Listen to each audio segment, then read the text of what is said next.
गुरुदेव श्री का कोटेशन अपन कल पढ़ रहे थे।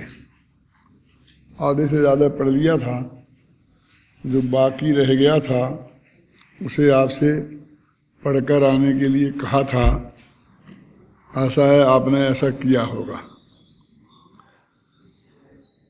उसमें जो बात समझाई गई है वो बात पहले आ गई है, और जो बात नहीं आई है वो अगली कलश के अर्थ में आने वाली है। इसलिए अब उसके पर ज़्यादा समय लगाने की अपन को आवश्यकता नहीं है, क्योंकि ये प्रश्न है कि स्वयं भोगों को भोगते हुए भी ज्ञानी उस संबंधी राग का सद्भाव नहीं है, यह बात समझ में नहीं आती। अब ये बात समझ में नहीं, जो उनने समझाई है उसमें कह रहे समझ में नहीं आती, तो और समझाओ, ऐसा ही अर्थ हो गया ना। इसका मतलब वो पृष्ठी पेषण है। यदि आपकी समझ में आ गई हो तो फिर उसकी जरूरत नहीं है। और उन्होंने जिसके लिए जो आगे उदाहरण दिए हैं वे उदाहरण, अगला पेज खोलो तो इस पर बनारसी दास के छंद के अनुवाद में आए हैं, तो वो वहाँ आने वाले हैं क्या है? इसलिए वो उदाहरण जो दिए हैं वो सब यहाँ आने वाले हैं। तो इसका बस निष्कर्ष रह गया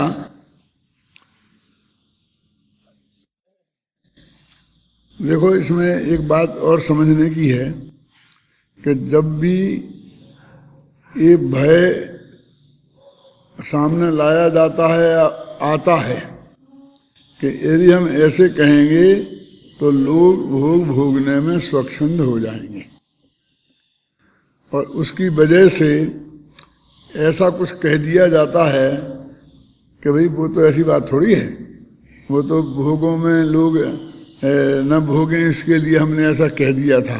तो फिर वो इतनी मेहनत पे फिर पानी फिर जाता है। देखो पढ़ो आप 149 पेज पर। गुरुदेव श्री ने भी वो किया कि वैसे देखा जाए तो भोग तो बंधन के ही कारण है, पर यहाँ तो ज्ञानी के अंतर्दृष्टि के जोर की मुख्यता से कथन है ना। आप सुने ना। अब फिर इस बात को पकड़ करके जो मुमुक्षु क्रियाकांडी हैं वे फिर वही की वहीं जगह पे पहुंच जाते हैं क्या। अब वो तो किसी ने प्रश्न उठा दिया, इसलिए गुरुदेव ने कहा। यदि कोई प्रश्न नहीं उठाता सामने तो वो गुरुदेव कहते भी नहीं। और ऐसे प्रश्न उठाने वाले जो कौन लोग थे मुझे मालूम है, वो उनके सामने बैठे रहते थे और वो ऐसा बोला करते थे, फिर तो लोग स्वच्छंद हो जाएगा, फिर तो ऐसा हो जाएगा, ऐसा बोल देते थे। और फिर गुरुदेव पूरा का पूरा फिर उस पे लाइन पे चली जाती थी। कई जगह हम उनसे निवेदन करते थे कि भाई साहब आप क्यों इसको मोड़ देते हो। जो बात एक फ्लो में चली आ रही है गुरुदेव श्री की, उसे उन्हें शांति से कहने दो। लेकिन उनको तो बस आदत पड़ी थी और वो बराबर करते रहते थे। वो साधारण लोग नहीं थे, मतलब मैं नाम नहीं लेना चाहता, तो वो ये चलता रहता था। हम यही कह सकते हैं कि ये किसने कहा होगा, हम जानते हैं। देखो अब इससे क्या तकलीफ है कि इन्होंने लिख दिया ना, भोग तो बंधन के ही कारण है। अब भोग की जो क्रिया है वो परद्रव्य की क्रिया है, ना वो बंध की कारण हो सकती है ना मोक्ष की कारण। अब इसमें ऐसा लगता है कि भाई वे तो बंधन के ही तो कारण है, लेकिन वो किसी अपेक्षा इसके लिए कह दिया है, इसके लिए कह दिया है, तो ये बात असली जो बात है वो तो कमजोर हो गई है? तो फिर पालन तो करें ना, संयम से तो रहना चाहिए ना, फिर ये तो करना चाहिए ना, ये क्रिया तो नहीं करना चाहिए ना। तो हाँ नहीं करना चाहिए, हो गया तुम्हारा काम, बस तुम्हें इसके लिए बैठे थे। लेकिन इसका जवाब असलियत में क्या है, गुरुदेव ने कम से कम 100 में 99 जगह दिया है कि तुम कर ही नहीं सकता है, हम ये समझा रहे। और तुम करना तो चाहिए ना, करना तो चाहिए ना, करके हम जब कर ही नहीं सकता है, इस पर विचार कर रहे ना, तो उसको तुम करता नहीं है तो तुम नहीं करता कैसे बनेगा। किसी तुमने आज तक कुछ किया हो तो कल से नहीं करेगा, ये बात समझ में आती है। हम समझा रहे हैं कि एक दूसरे देव का करता नहीं है। तब करता नहीं है तो भोगता नहीं है, भोगता नहीं है तो उस द्रव्य के कारण दूसरे द्रव्य को बंधन क्यों हो? ये न्याय है। तो न्याय संगत बात को तो ठीक है, छोड़ के तो वहां बैठ जाए। अरे तेरे से वो उसको धर्म मानना छोड़ने को कह रहे हैं, उसको तू छोड़ नहीं सकता क्योंकि तू त्यागोपादान शून्य है, वो तेरे हाथ में है नहीं है?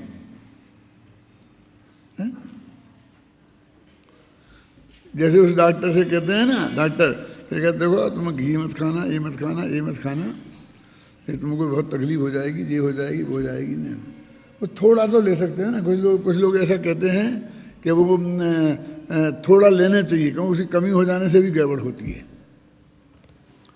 क्या थोड़ा तो ले सकते हैं, बस खत्म, बस फिर उसको उतना ही लेना है जितना लेता है रोजाना। वो उसको ही कल से थोड़ा कहने लगेगा। अब वास्तव में वो बात सफेद झूठ है। थोड़ा भी नहीं चाहिए। कैसे नहीं चाहिए? 2 चम्मच तो चाहिए ना, चाय के चम्मच के बराबर चिकनाई 24 घंटे में। कि हाँ चाहिए 2 चम्मच तो हाँ 2 ही चम्मच की तो बात कर रहे हैं। अरे भाई वो गेहूं में घी होता है, मैंने गेहूं में भी चिकनाई होती है, चावल में भी चिकनाई होती है, दालों में भी चिकनाई होती है। तो जो तुम्हें 2 चम्मच चाहिए वो जो तुम्हारा खाना है ना उस सब में मिल जाता है। केले में भी होती है। क्या समझे ना? ये तुम्हें बिल्कुल नहीं, तुम्हें खाना बिल्कुल नहीं है, उस तरफ देखना नहीं है, उसे सूंघना नहीं है। डॉक्टर ये समझाता है और ये थोड़ा थोड़ा थोड़ा, वो हमने सुना है कोई कहता थोड़ा 2 चम्मच 2 चम्मच, मरता है। फिर जो कुछ होता है जो तकलीफ भोगनी पड़ती है, बस खत्म। क्या करें? ऐसे ही इस पे करें तो तुझसे ये कौन कह रहा है कि तुम अभक्ष का भक्षण शुरू कर दे? तुझसे ये कौन कह रहा है कि तुम ब्रह्मचर्य से रह रहा है तो वैसे भोगने लग जा? कौन कह रहा है ये? लेकिन तू महान पे पहाड़ पे चढ़ गया है, मैं तो ब्रह्मचारी, मैं तो ब्रह्मचारी, मैं तो ब्रह्मचारी कहते कहते पहले ये तो समय ब्रह्मचारी धर्म में लिखा ना, वो तो अपना 10वां धर्म लिखा, धर्म के 10 लक्षण में हमने एक देह की क्रिया से उसे जोड़ दिया है और उसको रोध होकर किसी तरीके से पार के और मैं चौड़ा और बाजार सकड़ा हो जाता है। क्या समझ लेना? ब्रह्मचर्य कहते किसे हैं वैसे ये तो समझ तू, वो तेरा वास्तव में है। पूजन में भी राजी ने तो डाल दिया क्या? शील बाढ़ नव राख और ब्रह्म भाव अंतर लखो। अब तेरे 2 ही नहीं है। कैसे नहीं है 2 ही? आत्मा तो की बात ही से तुझे पसंद नहीं आती। आत्मा का तो रस ही नहीं है। आत्मा सारी जिंदगी दुनिया बाहर के कामों में बर्बाद कर रहा है। समझ में आई ना?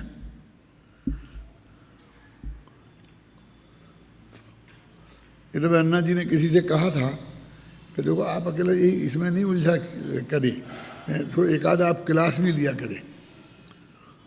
मान लो आप प्रवचन को नहीं मिलता है, ट्रांसहारिक को नहीं मिल पाता है तो क्लास लो, आप पढ़ाओ किसी न किसी को। ऐसा मतलब कुछ थोड़ा ज्ञान के यज्ञ में आप, अरे आप समझते नहीं, ये तो पंडितों का काम है, ये ब्रह्मचारियों का काम थोड़ी है पढ़ना पढ़ाना। ये उनने सुनाया था मेरे को, अन्ना जी ने।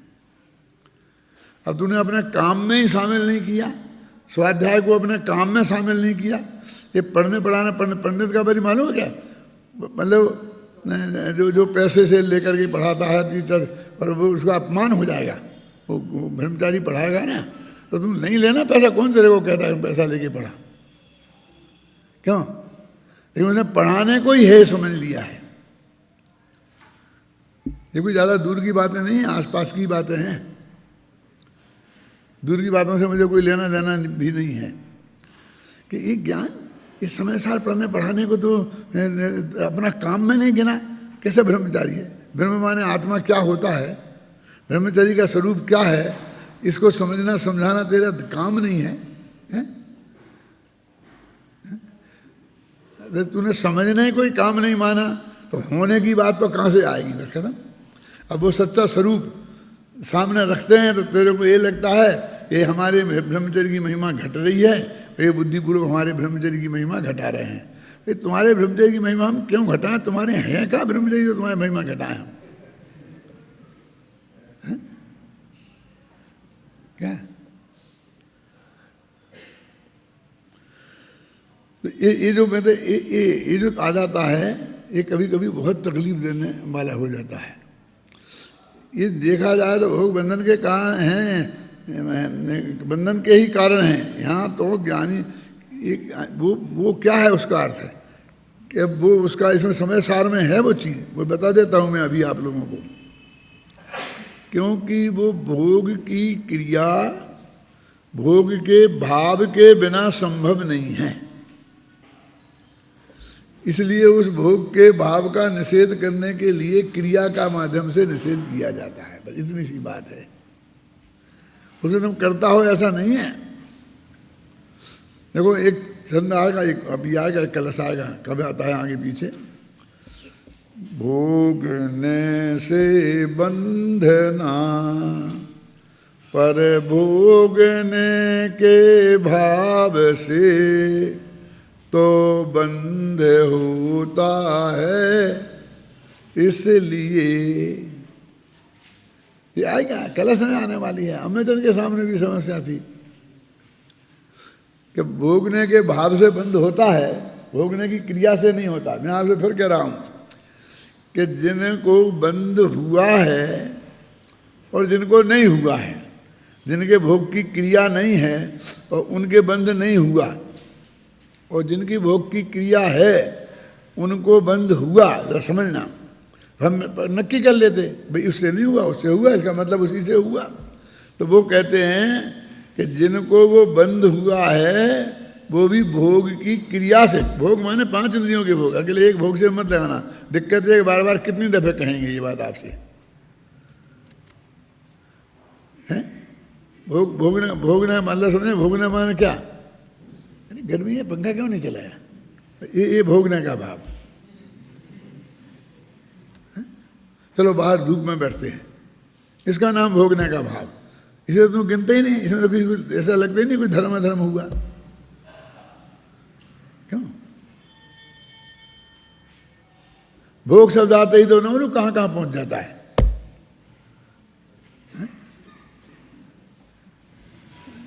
समझ आए ना?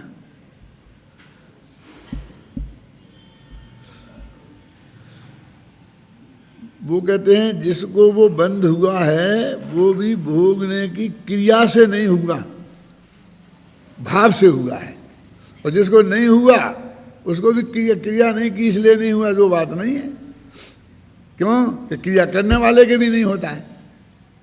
तो वो कहते हैं अच्छा अच्छा ठीक है, अभी हमें अच्छा समझ में आ गया, अब क्रिया का त्याग नहीं, जरूरत नहीं है, मेरे के लिए भाव छोड़ दें।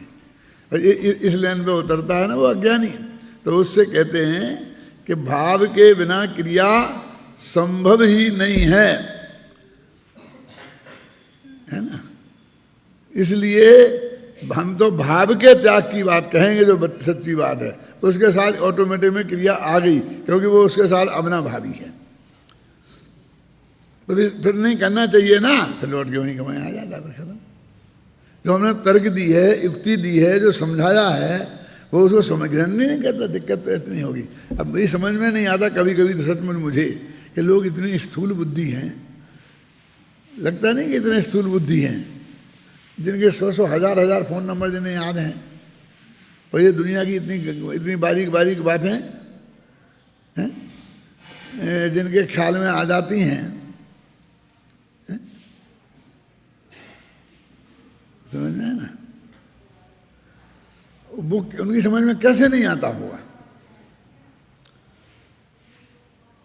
कहीं ना कहीं बस इतना ही लगता है टोडरमल जी के शब्दों में कि इसका भी अनंत संसार बाकी है, इसे समझना नहीं है। ये बात है तो कोई ना कोई भय दिखाकर हमें हमारे जबान से वो बात निकलती है तो इसे बंद करवाना चाहता। मैंने इतनी बात है उसे, क्योंकि यदि इसे असली स्वरूप समझाया जाएगा तो मैं आपको एक बात कहता हूँ, बहुत मार्मिक है। बाबू भाई थे ना अपने गुरुदेव की वाणी के प्रचार में उनका बहुत बड़ा योगदान था। वो योग, लेकिन वो योगदान कैसा था मैं आपको बताता हूँ कि वो बहुत ही शुद्ध सात्विक वृत्ति वाले थे। जैसे रात्रि में माथे पे बाम भी नहीं लगाना, क्योंकि रात्रि भोजन का लेप का दोष लगेगा। ऐसा ऐसा मतलब बहुत बाहर की चीज़ें पालते थे, जो अभी बता रहे थे ना दीपक भाई, वो सच्ची बातें बता रहे थे, मैंने बहुत ध्यान से सुन रहा था, आप समझे ना। तो उनकी वजह से सारे देश में लोग तो ये आरोप लगाते थे कि ये सोनगढ़ वाले भ्रष्ट लोग हैं और ये तो धर्म, इसमें तो धर्म मानते ही नहीं हैं, ये तो बस आत्मा आत्मा करो उससे धर्म हो जाता है। तो ये जो लोग उन्होंने प्रचार किया था और वो जाते थे और उनकी जो ऐसी प्रवृत्ति थी, तो उसे देख देख करके लोग कि नहीं नहीं नहीं नहीं ऐसी बात नहीं है। बहुत लोग अपने दिगंबर समाज के लोग और सोनगढ़ तरफ आकर्षित हुए उनकी उस प्रवृत्ति को देखकर। मुझे याद है जब वो भाषण में कहते थे मैं तो रात को बाम तक नहीं लगाता हूँ, तो तालियां बज जाती थी। और हम कितनी बढ़िया मरम की बात निकाल निकाल के गए, कोई तालियां बजाते नहीं था क्या वे अपने साथ एक पेटी ले जाते थे, उस पेटी में एक धोती रखते थे, और जब वे लैट्रिन जाते थे तो वो अपने एक कपड़े, औरतों जैसे एक कपड़े बदल के, अब ये तो अब तो औरतों में भी नहीं रहा, पुराने ज़माने में होता था, लैट्रिन जाती थी, लैट्रिन की धोती अलग होती थी, लैट्रिन का लोटा धोती सब अलग होती थी। अभी मैं बुंदेलखंड के इंटीरियर में होती होंगी क्यों। तो वो बाबू भाई भी उस निकल के वो पहन करके फिर लैट्रिन जाते थे, फिर आ करके फिर अपनी वो धोती पहनते थे। बस वो पेटी देख देख के, सड़ी सड़ी गली पेटी देख देख के लोग उससे बहुत प्रभावित होते थे। और एक और गुण था उनमें कि जब भक्ति का मौका आता था तो वे नाचते थे, तो इससे भी लोग बहुत प्रभावित होते। अब ये गुण है कि दुर्गुण है, तो मेरे में तो ये बिल्कुल है नहीं है। गुण हो तो वे भी नहीं है, और दुर्गुण हो तो भी ये नहीं है। मेरे को जबरदस्ती शांता बहन ने भी पकड़ पकड़ के इसी हॉल में नचाने की कोशिश की, और मेरे हाथ में पकड़ा देते हैं ना वो, तो मेरे पैर तो कभी मटके नहीं, हाथ की का दबे ऐसे करके फिर मैं रख देंगे। और मैं उनसे कहता था ये क्या है, ये विद्वानों को शोभा देता है, ये त्यागी तपस्वियों को शोभा देता है, ये ब्रह्मचारियों को शोभा देता है कि स्वधर्म नाता वो ब्रह्मचारी था। क्यों ऐसा कहता था भाषण में भी, सब भी।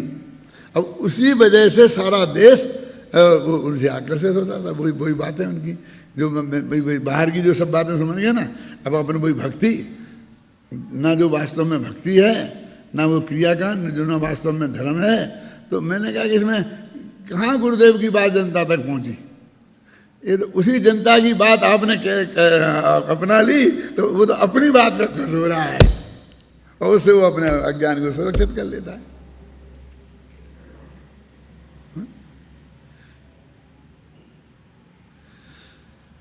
भाई साहब, यदि आप कोई जीवन में आपकी शुद्ध क्रिया है और शुभ भाव हैं, शुभ क्रिया और शुभ भाव हैं, तो ये गहराई से समझकर कि इससे रंच मात्र भी बंध मोक्ष का संबंध नहीं है, और फिर आपकी वैसी की वैसी कायम रह जाए, तो समझना कि तुमने सही समझा है। समझिए ना, तो वो तुम्हारी सही थी। अब कह देंगे तो भ्रष्ट हो जाओ, कह देंगे तो भ्रष्ट हो जाओगे। लोग छोड़ देंगे छोड़ देंगे ना, छोड़ देंगे तो कौन सा अनर्थ हो जाएगा, छोड़ देंगे तो कौन सा अनर्थ हो जाएगा। टोडामल जी ने तो कितना साफ शब्दों में लिख दिया, स्वर्गाधिक नहीं होती नरकाधिक होती, रहेगा तो संसार का संसार में ही। क्या लिखा, स्वर्गाधिक नहीं होगी ना। लोगों को उतना ही बुरा लगा ये बात कितनी, कि क्या करे टोडामल जी, फर्क नहीं है, स्वर्ग नहीं होगा नरक हो, दोनों एक ही है। क्यों, तो राहुल बजाज जैसा है, क्या है राहुल बजाज जैसा क्या है छाबड़ा जी, कि किंगफिशर मरता है तो मर जाने दो ना, गवर्नमेंट उसे सहायता क्यों देती है, बिल्कुल नहीं देना चाहिए। जो मर रहा है उसे मर ना जाने देना चाहिए। ऐसा भाषण दिया, सब अखबारों में आया। क्या कैसा लगा होगा तुम्हें, हैं? कि उसमें यदि खत्म हो जाएगा, बंद हो गई, सब फ्लाइटें बंद हो जाएंगी, कि मर जाने दो ना, ऐसा ऐसा बोला। अखबार में हेडिंग आया था, मरता है तो मर जाने दो ना। अब अपन को बहुत बुरा लगता है सारी जगत को, लेकिन उसने प्रधानमंत्री को सचेत किया कि आप ऐसे बचाने लगोगे तो तुम्हारा सारा बजट इसमें ही चला जाएगा। क्या ये खुले बाजार का मतलब क्या होता है? जब आपने खुले बाजार का सिद्धांत अपनाया है तो वो अपनी ताकत से बचे और अपनी ताकत से जाए। क्या उसने ऐसा क्यों किया? दूसरों को गिराने के लिए, कीमतें कम करने के लिए बहुत कम कीमतें कर दी किराए की, तो खुद गड्ढे में गिर गया और दूसरे भी बेचारों को उन्हें भी कम करने पड़ी, उन्हें भी बहुत घाटा उठाया। तो इसने तो सत्यानाश किया है। ये घाटा उठाकर ले जाने की जरूरत क्या थी? यदि सारे एयरलाइन वाले उससे कम नहीं करते जो उनको कम से कम उनको खर्चा आता है, तो आज किसी को कैसे मौका आता है? तो जिसने सबको भ्रष्ट करने की कोशिश की उसको आप खड़ा करने की बात करते हो। सीधी सच्ची बात तो ये है ना, फिर करेगा वो भ्रष्ट। तो एयर इंडिया को भी या तो बंद कर देना चाहिए, बेच देना चाहिए। गवर्नमेंट क्यों उस पर घाटा क्यों उठाए? तुम घाटा उठा रहे, हम उससे कंपटीशन कैसे करेंगे? आप समझे? तो व्यापार के हिसाब से वो बिल्कुल सही बात है। बाजार में सब्जी बेचने वाले बैठे हैं 25 आदमी। अब एक से कहो कि हम तुम्हारे लिए तो जितनी सब्जी बेचोगे, है ना, जितने आलू बेचोगे उन आलूओं पर 10 रुपये किलो गवर्नमेंट देगी, तो वो 10 रुपये किलो कम कम भाव के में बेचेगा, तुम उस सब्सिडी दोगे तो बाकी आलू वाले नहीं मर जाएंगे? उनकी बिकेगी ही नहीं। क्यों? अरे उसे आलू बेचना है तो बाजार में जो सब लोग लाए हैं बाजार से खरीद के उस भाव में बेचना दो उसे।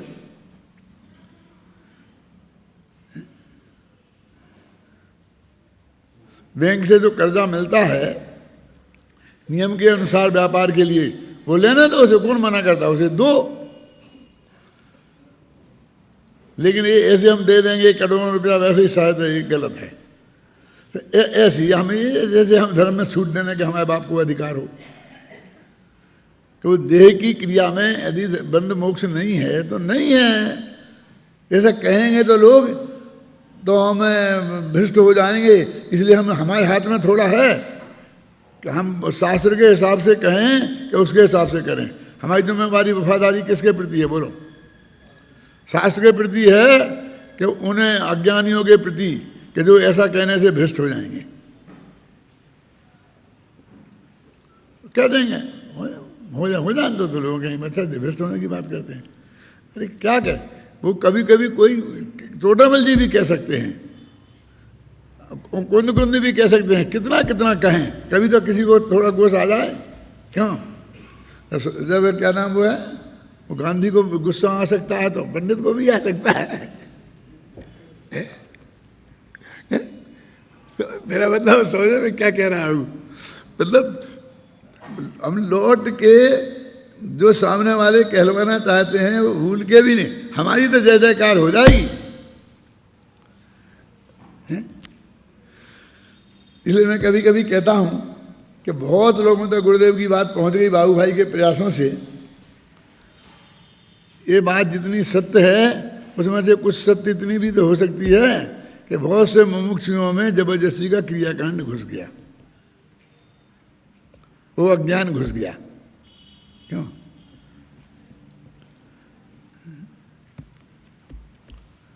समझ में आया कि नहीं आया? कि नहीं वो करना तो चाहिए, करना तो चाहिए, करना चाहिए। अरे चाहिए क्या? वो गुरुदेव की भाषा रखो ना, होता तो है ही, वो नियम से होता है, अपना भावी है, होगा ही होगा ही होगा ही होगा ही। क्यों?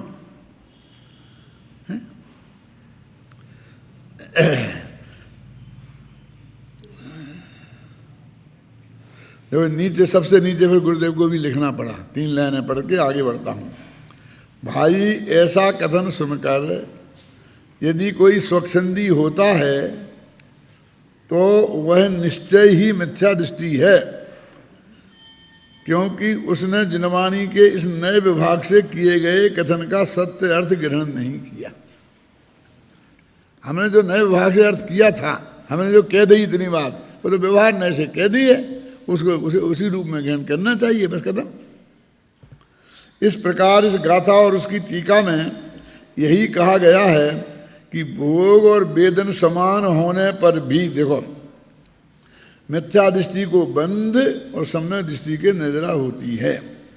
यह सब महिमा सम्यक दृष्टि के आत्मज्ञान एवं तदजन्य वैराग्य की ही है। ये देखो 3 लाइन में पूरे कथन का निष्कर्ष आ गया और अगली गाथाओं की भूमिका आ गई। क्या है? इसी के बाद जो कलश आता ना, अब आगामी कलश में कहते हैं कि यह ज्ञान और वैराग्य की ही महिमा है कि सम्यक दृष्टि ज्ञानी जीव कर्मों को भोगता हुआ भी कर्मों से बनता नहीं है। कलश मूलता इस प्रकार है। एक बात ध्यान के रखो, बार बार कह रहे भोगता हुआ भी ज्ञानी पकड़ा है, नहीं भोगता हुआ ज्ञानी नहीं पकड़ा है, क्योंकि ज्ञानी चौथे गुणस्थान से सिद्ध भगवान तक होते हैं। तो उनमें जितने भोगने वाले ज्ञानी हैं उससे ज्यादा नहीं भोगने वाले ज्ञानी हैं। क्यों हैं या नहीं? कैसे बताओ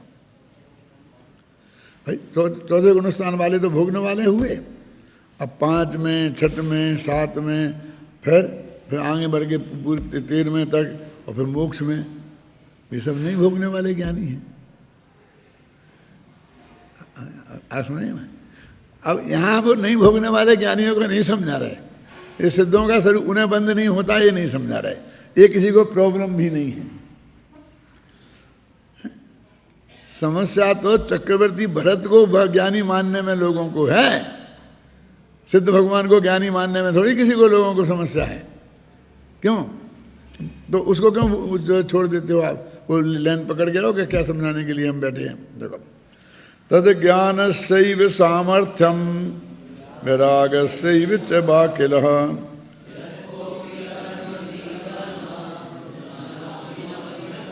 देखो, कर्म भुंजानोपि न बद्धते, कर्म को भोगते हुए भी नहीं बनते हैं। तो ये ज्ञान और वैराग्य की महिमा है। अब ये किसके ज्ञान और किसके वैराग्य की महिमा होगी? क्यों? जो नहीं भोगते हो उनके वैराग्य की महिमा होगी। क्यों छाबड़ा जी? माने जो भोग रहे उनका जो ज्ञान और वैराग्य है उसकी महिमा है कि वो बनते नहीं है। तो आप कहें उनके तो है ही नहीं, उनके तो है ही नहीं, उनके तो है ही नहीं। आप समझ गए ना? हम इनको सिर उठाने वालों को वैरागी मान लिया है और बाकी को हमने सब वैरागी मान लिया है। उसके भरत चक्रवर्ती के तो वैराग है ही नहीं। जब हमारे कवि चिल्ला चिल्ला के कह गए, भरत जी घर ही में बैरागी, भरत जी घर ही में बैरागी, वो सारे वैभव का वर्णन किया पर कवि ने।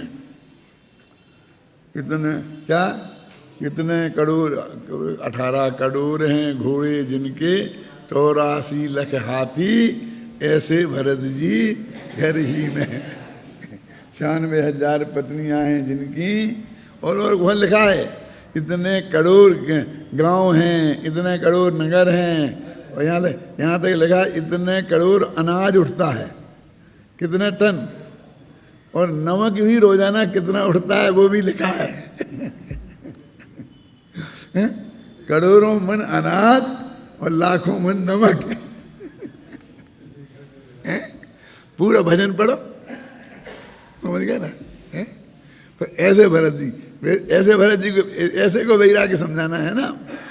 देखो, ज्ञानी बंधे न कर्म के से, बोलो,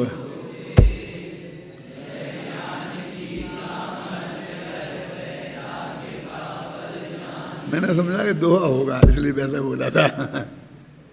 है क्या? ज्ञानी बंधे न कर्म से, सब कर्म करते भोगते, यह ज्ञान की सामर्थ्य अर वैराग्य से बल जानी है। अर्थ करने की जरूरत नहीं ना।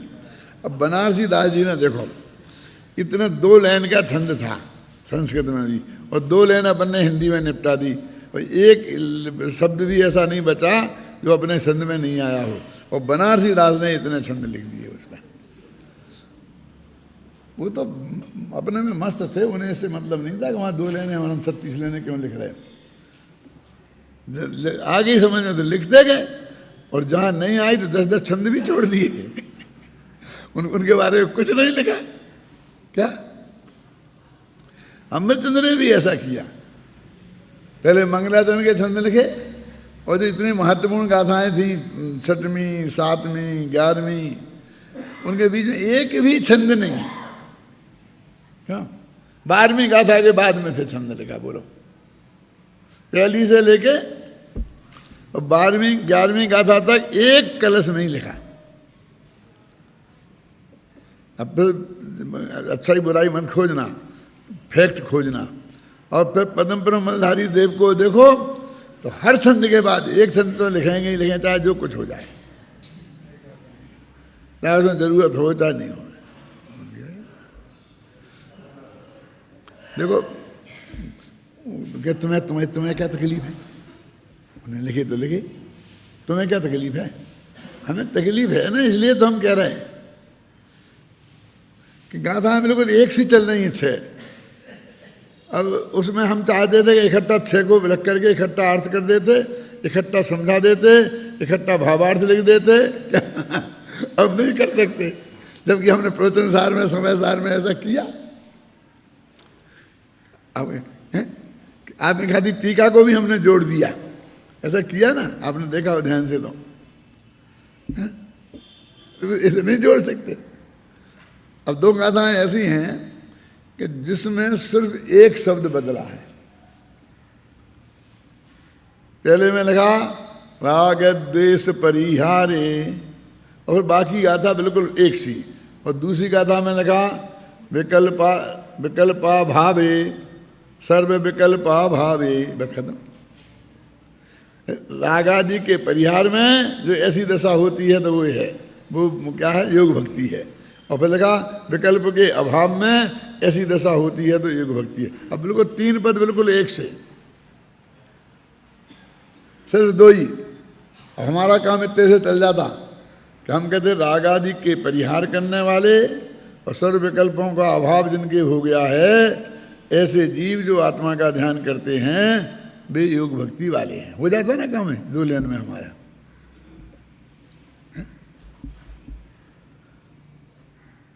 इसलिए हमको ये उल्टा लिखना पड़ा।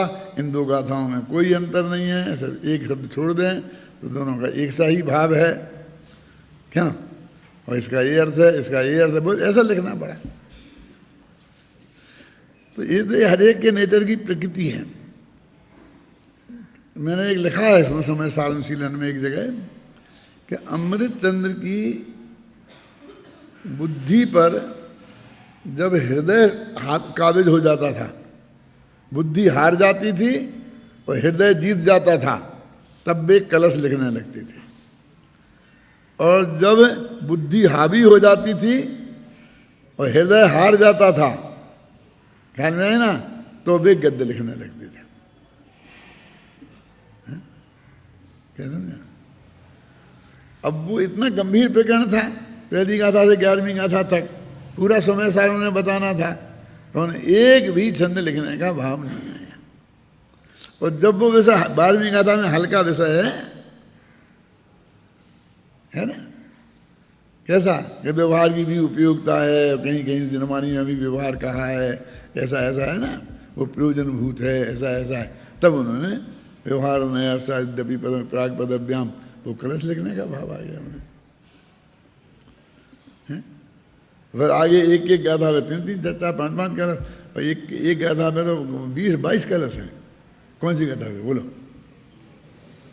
है कर्ता कर्म अधिकार है ना, ये कैसे बंधु न तथा परस है ना, ये ऐसी उनकी थी। अब देखिए बनारसी दास ने बहुत विस्तार से लिखा है, इसलिए मैंने पीछे छोड़ा है कि इसको अपन पढ़ते हैं बनारसी दास वाले को। महिमा सम्यक ज्ञान की।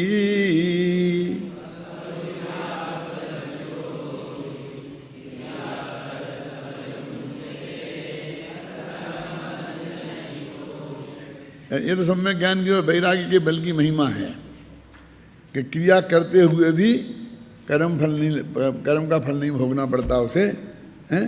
क्रिया करत फल भुंगते, माने उनका कर्ता भी है और भोगता भी है, फिर भी कर्म बंद नहीं होता। तो छंद का अर्थ तो आ गया, उनका भी काम एक दोहे से चल गया। अब तो जो उनका मन रमा, और जो वो पांडे राजमल जी ने जितने उदाहरण दे दे के कलश टीका में उस बात को स्पष्ट की, तो उनने और दो चार अपनी तरफ से जोड़ के बात करी है। ऐसे पढ़ो शांति से, कोई अच्छी तरह से आगे पढ़ने वाला हो ना, ये जो अच्छी तरह से जो एक तीसरा सवैया पढ़ सकता हो, मनन कवित्व है ना, वह है ना कुंवर सिंह बेचैन जैसे पढ़ता है कभी सम्मेलनों में, वैसे पढ़ो अच्छा कोई हो गला वाला तो। हाँ, हाँ, आप लोग भी अपने गुनगुनाना कम से कम, देखना है छंद को। हाँ बढ़िया है, देखो। जैसे रूप कौतुक स्वरूप करे निज कर्म कौतुकी कहावे तासो कौन कहे रंग है। जैसे व्यभिचारिणी विचारे व्यभिचार वाको जारही सो प्रेम भरे तासो चित्त भंग है। जैसे नाई बालक चुमाई करे लाली पाली जाने ताही और को जदपि वाके अंग है। ऐसे ज्ञान नाना भांति कर दुखी माने क्रिया को भिन्न माने आते निकलंग। जैसे निशिवासर कमल रहे पंकहि में पंकज कहावे पहनावा के ढींग भंग। जैसे मंत्रवादी विषधर सो कहावे गात मंत्र की सकति वाके बिना विषडंग। जैसे जीव गए चिकनाई रहे रुके पानी में कनक जैसे खाई सो अटक है। जैसे ज्ञानवंत नाना भांति कर दुख खाने क्रिया को भिन्न माने आते निकलंग है। अब देखिए दो छंद हैं, दोनों छंदों की अंतिम दो पंक्तियां बिल्कुल एक सी हैं। इसमें भी देखो कौन सी, तैसे ज्ञान बंत नाना भांति कर तूति ठाने जाने ताय क्या क्रिया को भिन्न माने याते निकलंक है। नीचे भी है ऊपर भी है, दोनों के अंत में निष्कर्ष तो ये है। अब उन्होंने 6 उदाहरण दिए, तो इसलिए वे 3 छंद, पहले में 3 और दूसरे में 3 उदाहरण दिए हैं, और जिससे ये बात सिद्ध की है उनने कि ऐसा लोक में संभव है। अपन कहते हैं कि क्रिया करता और भोगे, करना क्रिया दिखाई दे, करता और भी दिखाई दे, भोगता भी दिखाई देवे, फिर भी वो निष्कलंक है। तो उन्होंने उदाहरण दिया है कैसा, जैसे बड़े दादा लिख रहे थे पंचाशती का अनुशीलन, तो उसमें जो छंदों का उदाहरण कर देते थे, फिर अर्थ नहीं लिखते थे, वे समझते थे सब अर्थ समझते ही हैं। उन्होंने कहा दादा ये क्या कहते हो, अर्थ लिखो, कौन समझता है, इसमें आपको अर्थ लिखना पड़ेगा क्या। ये जो 400 वर्ष पुरानी हिंदी कौन समझता है, जैसी संस्कृत जैसी है उनके लिए। तो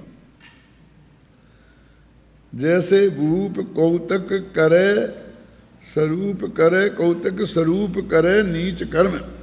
जैसे कोई राजा ने कौतूहल के बस होकर नीच कर्म किया, जैसे कभी कभी नेता लोग करने लगते सफाई का काम, गांधी जी भी करते थे ना, लैट्रिन सफाई करते जाते थे, हैं वे हड़ताल करते थे, भंगियों से कहते थे तुम हड़ताल करो, हाँ ऐसा नहीं, और फिर वो जाके सफाई करते थे कि लोगों से भंगियों के प्रति घृणा कम करने के लिए और जनता को ये बताने के लिए कि यदि कोई हड़ताल करता है तो तुम्हें उसका सामना कैसे करना चाहिए, नहीं तो वे अनाप शनाप मांगे रखेंगे और तुम्हें माननी पड़ेगी। वो तुम अपने हाथ से काम कर लोगे तो काम चलेगा, है ना। ऐसे राजा किसी नाटक में समझ लो, जैसे कोई भूप कौतुक स्वरूप और कौतूहल बस करे नीच कर्म, लेकिन सारी दुनिया उसे कौतुकी कहा है, उसे कौतुकी कहते हैं, पर कोई उसे रंग नहीं मानता। एक उदाहरण अब ऐसे लगाओ, तैसे ज्ञानवंत नाना करकुतूति करे, क्रियासों भिन्न माने आते निकलंक है। अब इसको अपन को क्या करना चाहिए कि ये जो लाइन है जिसने 2 दफ़े दोहराई है, अपन को 8 दफ़े दोहराना चाहिए। कैसे दोहराओगे? पढ़ जरा तुम दोहरा सकते हो?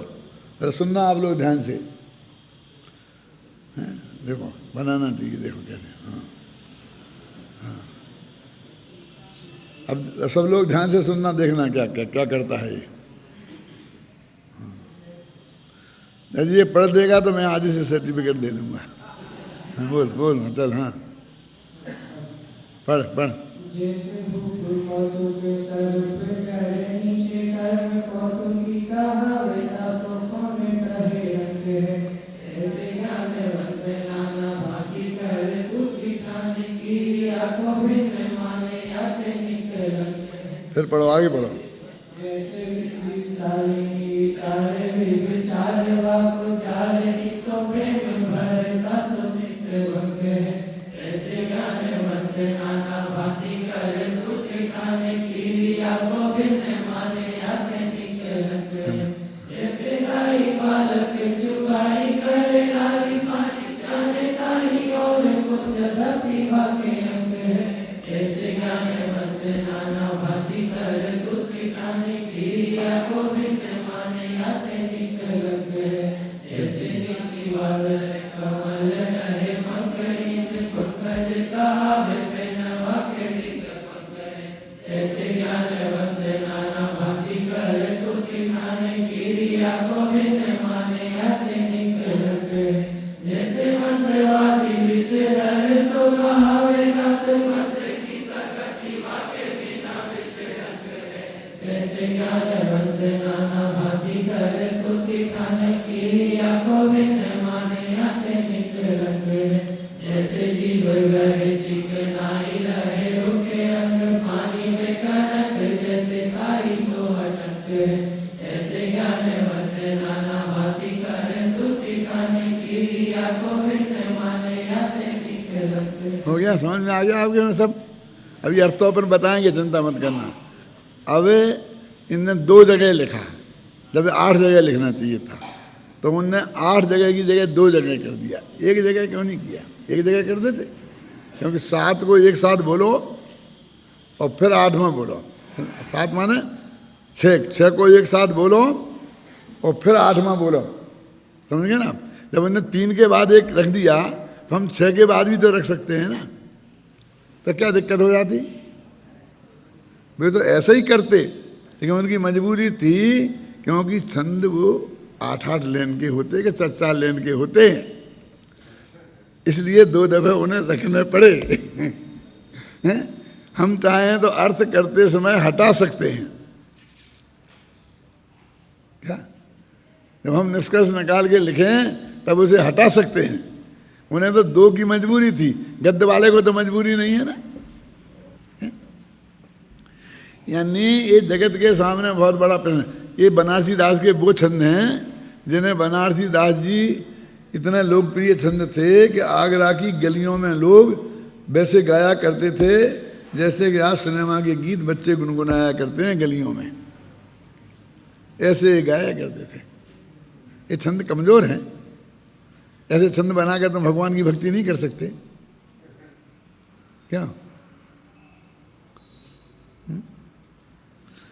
केसरिया चावल लगवाने की क्या जरूरत है?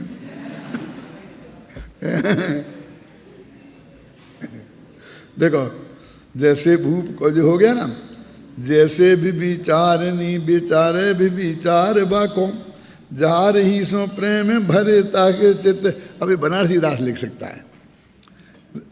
मानो श्रृंगार रस का कवि था ना, इनकी एक किताब थी जो उन्होंने गोमती में बहा दी थी।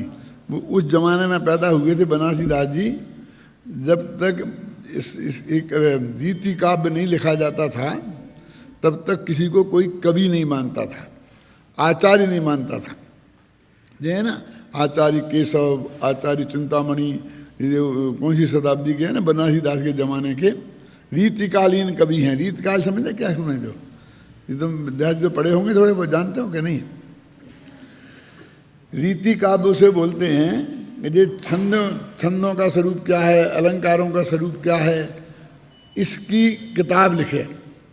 इसकी जो किताब लिखे उसे रीति काल के आचार्य कहते थे, उन्हें आचार्य कहते थे। आचार्य कौन है कि छंद कैसे बनाना चाहिए, कौन से छंद में कितने अक्षर होते हैं, कितनी मात्राएं होती हैं, कौन मात्रिक छंद हैं, कौन वर्णिक छंद हैं, समझे ना। तो ये इसमें कौन कौन से क्या अलंकार हैं, इनका पूरा वर्णन वो करते थे। तो उनके करने की विशेषता क्या थी जो मैं बताऊं आपको थोड़ा रीति काल की। कि जब वो किताब लिखते थे तो आर्या छंद लिखें वो, तो आर्या छंद की परिभाषा लिखें तो वो आर्या छंद में ही लिखेंगे, हैं क्या समझे। और श्लोक की परिभाषा लिखें तो वो अनुष्टुप छंद में ही लिखें, श्लोक में ही लिखेंगे, समझ आए। किसी को पता नहीं होगा। किसको पता था हाथ उठाओ, जो हुए पता है, देखो एक हाथ उठा लीजिए। जैसे यस्या प्रथमे पादे द्वादश मात्रा तथा तृतीयेपि अष्टादश द्वितीये चतुर्थी पंचदश सार्या। तो ये छंद भी आर्या है जिसमें परिभाषा लिखी। अब श्लोक का, श्लोके षष्ठम गुरु गेयम सर्वत्र लघु पंचमम। श्लोक उसे कहते हैं जिसमें हर छठवां अक्षर गुरु हो और पांचवां अक्षर छोटा हो, माने उसी छंद में। यदि वे मनहन कवत्त की परिभाषा लिखेंगे तो मनहन कवत्त में लिखेंगे। अच्छा, फिर उसका उदाहरण देंगे। उदाहरण देंगे तो वो खुद ही बनाएंगे, किसी दूसरे का नहीं देंगे। जैसे अपन लगा तो तुलसीदास दोहा अपन लिखा हो, तुलसीदास का दोहा बोल दिया, मलन बस वह सब, ऐसा नहीं। वे दोहा भी, उदाहरण के लिए भी दोहा खुद बनाएंगे। तो ऐसी किताबें उस जमाने में लिखी गई। ये रामचंद्र का है ना, रामचंद्र का नाम सुना, किताब का नाम है। उसमें दुनिया में जितने छंद हो सकते हैं तो सब छंदों का प्रयोग किया। आचार्य था ना केशव। तो आखिरकार बाद में वो इतनी रूखी हो गई उस छंदों के आग्रह से कि लोग कहने लग गए कि केशव का काव्य कला का कठिन प्रेत है, भूत है, भूत। ये भूत चढ़ गया था उन्हें। क्या कि हर छंद लिखना और हर अलंकार बताना, और उनका कोई रस नहीं, मजा नहीं आया, नीरस काव्य हो गया उनका काव्य। कि कैसा कि बगीचे का वर्णन कर रहे हैं। अब बगीचे का वर्णन तुमने और भी कहीं पढ़े होंगे, लेकिन केशव को पढ़ो तो क्या लिखते हैं, अर्जुन भीन महामति देखो, पांडव की प्रतिमा से लेखो। क्या है इसका कि वो बगीचे में अर्जुन नाम के वृक्ष थे और भीम नाम के वृक्ष थे। इससे मालूम पड़ता था कि पांडवों की प्रतिमाएं लगी हों। अब अर्जुन वृक्ष आज तक किसी ने देखा नहीं, अर्जुन की छाल तो आती है वो, समझे ना। और भीम नाम का वृक्ष भी होता होगा, जब सीताफल होता है और रामफल होता है, समझ गया ना। तो वो अर्जुन नाम का जो वृक्ष है वो बिल्कुल जंगल में होता है, बिल्कुल रूखा रूखा होता है। जिसे हमारे बुंदेलखंडी में कुआं बोलते, कुआं जानते हो, चंदेरी के पास जंगलों में है बहुत, बिल्कुल रूखा, ना पट्टे ढंग से दिखते हैं ना ये दिखते, बिल्कुल ऐसा है। मैंने देखे वो जंगल में अर्जुन नाम के वृक्ष। अब उनको उसमें शोभा दिख रही, उनने गुलाब का पौधा तो नहीं लगाया, चमेली नहीं बताई, क्यों? अर्जुन और भीम को उन्हें अलंकार बताना था, क्या शब्द अलंकार, कि अर्जुन और भीम, इनके लिए उन्होंने ऐसे लिख दिया। तो वो उनकी वो रीतिकालीन आचीर, ये बनारसी दास रीतिकालीन थे।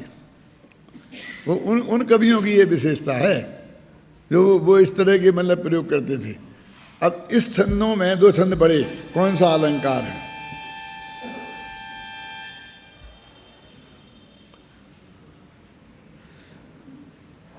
दृष्टांत माला, दृष्टांतों की माला खड़ी कर दी, 6 दृष्टांत दे दिए एकदम, है ना। दृष्टांतों की माला पहना दे जा रहा है, कैसे कैसे, ऐसे, जैसे जैसे जैसे जैसे जैसे, समझिए ना। दृष्टांतों की ये माला, ये अलंकार है, समझे ना।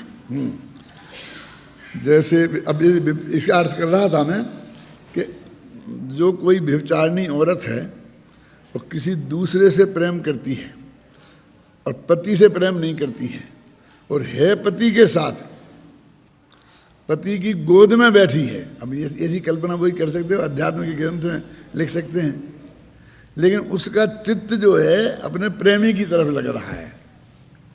देखो, जैसे विवेचारिणी विचारे विविचार बाको, वो प्रेमी के साथ जो उसने राग रंग किया था, भोगे थे, वो उनका विचार कर रही। देखो, जैसे विवेचारिणी विचारे विविचार बाको, खुद का विचार पे विचार करती है वो, जार ही सो प्रेम, और अपने यार माने यार माने आज की भाषा में प्रेमी, लवर, जार ही सो प्रेम और भरितासों चित्त बंक है, तो पति के से उसके चित्त में टेढ़ापन है ना। जैसे विविचारिणी विचारे विविचार बाको, जार ही सो प्रेम भरितासों चित्त बंक है। आगे लिखा ना, देखो अभी ये इसमें भी कह सकते थे, जैसे धाई बालक के चुंगाए लाल पाली, जाने ताई और सो को यद्यपि बाके अंक है। वो बच्चा उसके धाय माँ होती है ना, उसकी गोद में है और उसका दूध पी रहा है, फिर भी उसका प्रेम जो दूर घर पे पड़ा आपका बच्चा है उसके प्रति है। अरे सम्यक दृष्टि की हालत बता रहे, सम्यक दृष्टि उपमा किससे दे रहे? व्यभिचारिणी औरत से। कोई अच्छी शीलवती सीता नहीं मिली उन्हें, और उद्धाय माता से, असली माता नहीं दिखी कहीं। देखो तीनों अर्थ समझ में आ गया ना। जैसे भूप कौतुक के स्वरूप करे नीच कर्म, कौतुकी कहावे तासों कौन कहे रंग है। जैसे व्यभिचारिणी विचारे विचार बाको, जार ही सो प्रेम भरि तासों चित्त बंक है। जैसे धाई बाले के चुंघाई, चुंघाई माने दूध पिलाना, चुंघाई करे लाल पाली, जाने ताई और को तदपि बाके अंक है। यद्यपि उसकी गोद में दूध का जानते हैं। तैसे ज्ञान बनते नाना भांति करे, तूति करे क्रियासों भिन्न माने, अपने को क्रिया से भिन्न मानते हैं, आते हैं निकलंक हैं। अभी लगा दो आरोप, स्वामी जी इसका अर्थ भी करें तो अभी उन पर देखो ऐसे गंदे उदाहरण देते हैं, ऐसे गंदे उदाहरण देते हैं, ऐसे गंदे उदाहरण देते हैं। अरे वे तो उस छंद का अर्थ कर रहे हैं जो बनारसीदास ने लिखा है। एक कवि ने लिखा क्या, चक्रवर्ती की संपदा पर इंद्र सारिखे भोग, काग बीट सम गिनत हैं सम्यक दृष्टि लोग। ये छंद कांच के मंदिर में इंदौर में लिखा हुआ है। तो कांच का मंदिर उन्होंने बनवाया होगा ना, तो तब वहाँ लिखा जाएगा। गुरुदेव श्री वहाँ इंदौर गए तो कांच के मंदिर दर्शन करने गए, वैसे निगाह डाली तो वो उस पर चली गई, तो उन्हें अच्छा लगा। मैंने उन्हें ये पता नहीं किसने लिखा है, कांच के मंदिर में लिखा है, और उनने आगे अपने प्रवचन में कह दिया कांच के मंदिर में ऐसा छंद लिखा था कि चक्रवर्ती वो अपने जो छह खंड की विभूति है उसे कैसा समझते हैं, कौआ की बीट माने, बीट माने तो उन्हें बीट समझाई। उन्हें गुरुदेव को नहीं समझ में आई होगी बीट क्या है, तो लोगों ने समझाई कि भाई वो बीट होती है, बीट कौए की बीट होती है। कि बीट क्या है, कि वो मल। अब अभी शुद्ध भाषा में बोलो जो अपन बोल नहीं सकते, समझा दिया होगा किसी ने। तो उनने वो अर्थ कर दिया कि इसके समान, समझ गया ना। तो बस लोग उनके माथे पड़ दिया कि जी ऐसा कह रहे, जी ऐसा कह रहे, जी ऐसा कह रहे। अरे भैया मैंने कहाँ किया, मैंने कहाँ किया है?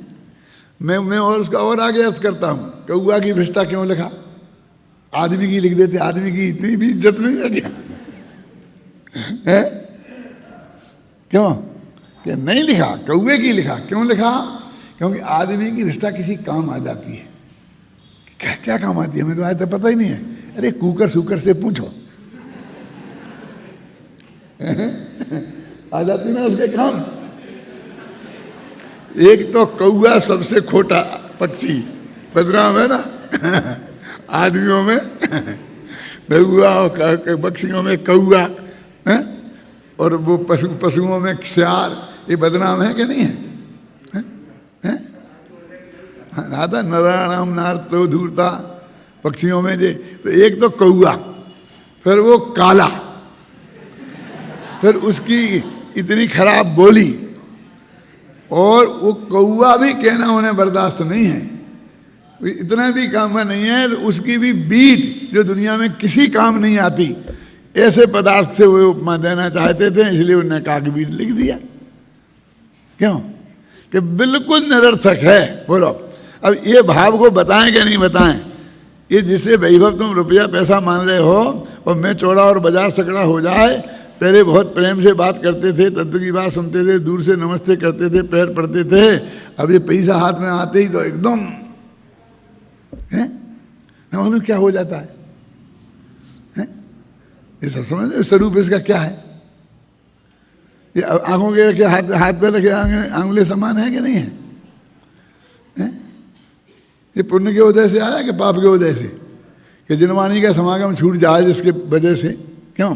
देखो, तैसे ज्ञान बनते नाना भांति करे तुमते करें, क्रियासों भिन्न माने जाते न केलंक है। अब दूसरे छंद का अर्थ कल टाइम हो गया है।